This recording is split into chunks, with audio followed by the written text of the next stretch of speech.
Cattle grazing. Tension as youth soldiers clash over attack on herdsmen. Welcome to the news and thank you for tuning in to listen.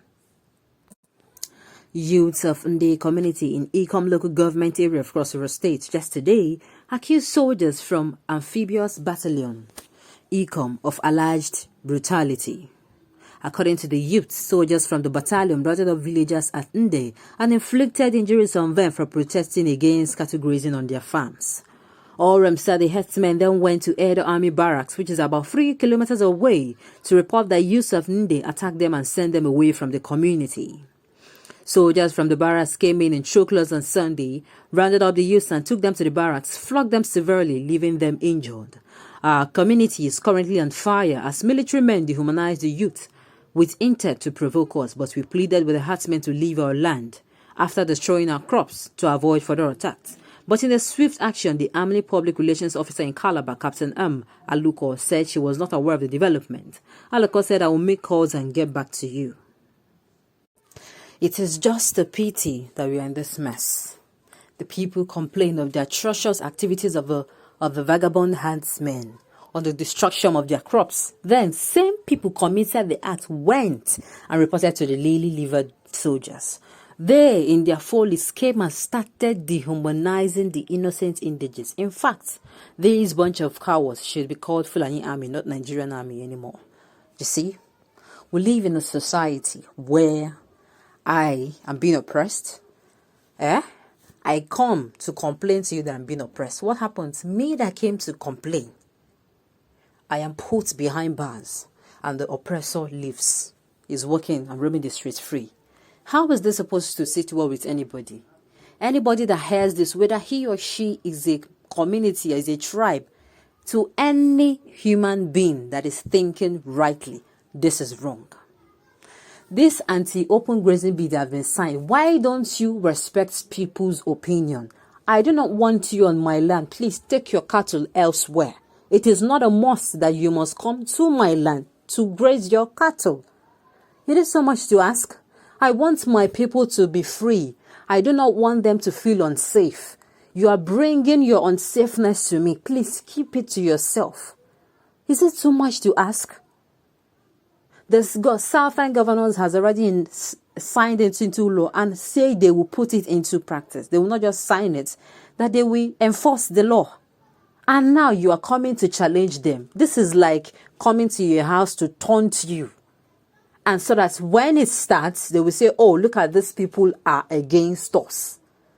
It is saddening for any thinking person to act like this. Is really saddening that I come to you. I dehumanize the people. I beg your pardon.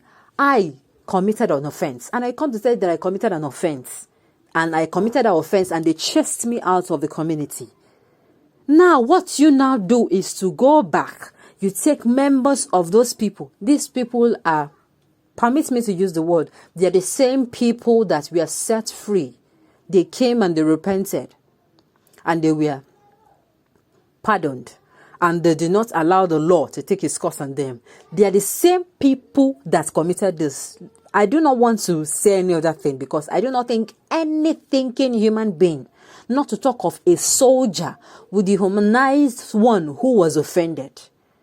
Then where do we turn to? Who do we turn to in all this? They say we should stay and remain united, that Nigeria is indivisible, yet something like this keep going on. I do not feel safe. It is not even a thing of, I do not want you. I do not feel safe around you. Please take your cattle elsewhere. You already came into my farmland and you ruined my crops. As if that is not enough. I want you to leave. Then you left and brought people to dehumanize me. This is the height of it, people of Nigeria. This is why the heat of the agitation will even increase. I'm even scared of what is going to happen. I am scared. You cannot keep treating people like this and expect them, I beg your pardon, to keep quiet or to keep mute about it or to fold their arms. No. It will get to a point where the marginalization and the dehumanization will no longer be bearable. And what will happen? They will act using the anger of not this particular one so many years So many builds of anger over the years. They're going to use it to act. And then people will now start saying, oh, these people are now doing this. We are all humans. There is a limit to what anybody can take. That is just the truth. How can this happen in a democratic state? And you will listen now, these people, their commander or their head have said, oh, she's not aware. Where are the people in charge? They are always saying they are not aware when civilians are always being harassed. They are always not aware. They are always claiming they are not around. Things will happen. They will say they are not aware. And at that, before you know it, that will be the end of the matter. What is really going on? I am not feeling safe. This is the insecurity I'm talking about.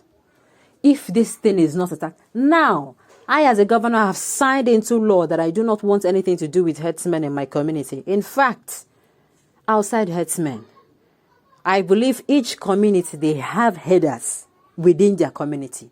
They can do their job. And they are doing it without encroaching, without infringing on another person's right. Because where a human being right stops, another human being right starts. They do it without encroaching on one another.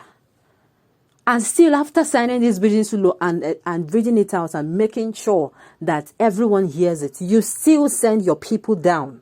So at the end of the day, when it starts, you are going to start saying, these people did this first.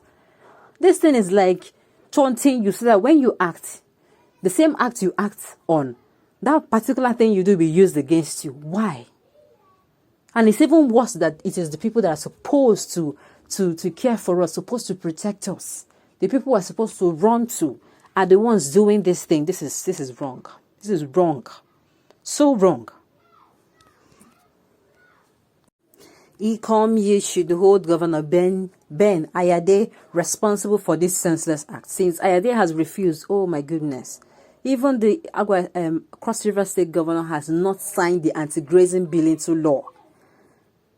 Since Ayade has refused to accept the anti-grazing policy, which is widely acceptable and passed into law by most southern governors, then he should be accountable for any loss of life and properties that will emanate therein and therefrom. But it beats my imagination when leaders consider their personal and selfish interests first than that of the electorate. Ayade, the comment to APC shouldn't be a cost nor burden on Cross Riverians. Of course, the front runners and frontliners of the anti-grazing bill are mostly APC governors from the western region. Ekiti, Ondo, Lagos, just to mention but a few. And these governors put the interests of their peoples above their personal interests. Exactly my point. Why will politicians become so self-centered? Why will some of them be so self-centered that they can look away and those that put them in power, those that elected them, should be slaughtered and killed and nothing will be done? These people are human beings. These people breathe as you breathe. They were first of all humans. Just like you are a human being before anything else. And later you say that Nigeria should be unified, the unity of Nigeria should not be negotiable. This is totally wrong and unfair. And this is what will even fuel the agitations. I tell you, this will fuel the agitations the more. There is no two ways about it.